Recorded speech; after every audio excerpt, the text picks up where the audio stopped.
In tonight's Health Watch, a Connecticut boy was falling asleep in class, and that led to him learning he has a lethal brain problem. Surgery was out of the question, but as CBS 2's Dr. Max Gomez tells us, an experimental glue saved him. Doctor. That's right, and the problem was a massive blood vessel malformation in his brain called an AVM.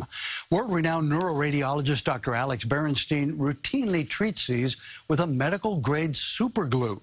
But this malformation was so big, he turned to an experimental see-through brain glue. I just remember falling asleep in the class. That and headaches were the first signs that Sean Svoboda might have a problem.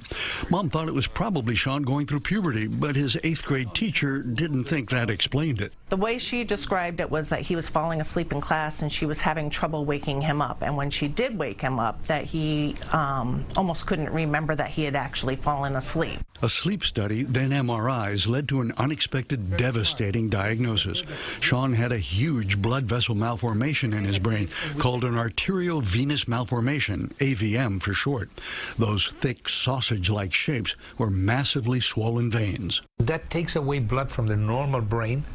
That congests the brain. It cannot drain, and it produces a series of neurological manifestations from cognitive, mental, to skills of thinking. Sean would likely bleed to death with brain surgery, but Dr. Berenstein is a pioneer in using a cross between superglue and epoxy to step-by-step block off the abnormal blood vessels in the AVM.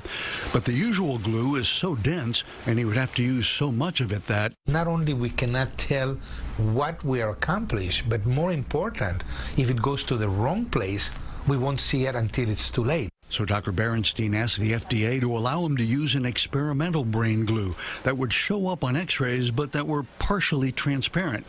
6 8-hour procedures later, Sean's AVM is almost completely closed off. No more headaches, staying awake, and grateful to a teacher that knew something was wrong. My teacher pretty much saved my life. If it wasn't for her, I'd probably not be here right now.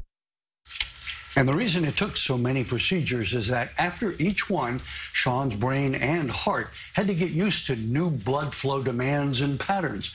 Brain has to gradually adjust to its new normal. Sean is now back in school and hoping that his brain ordeal is over. And of course, it's even more complicated than we were able to really describe there. It's a very tricky procedure, and it has to be stepwise, little by little, and each time hoping that nothing else bad happens or develops in between. But it looks like they got it all. Wow. Yeah, it's pretty amazing. The work really by those doctors that do this is just It really is. amazing, beyond. Working without a net, too. Yes. Exactly. Thank you, Doctor. Thank you, Dr. Max.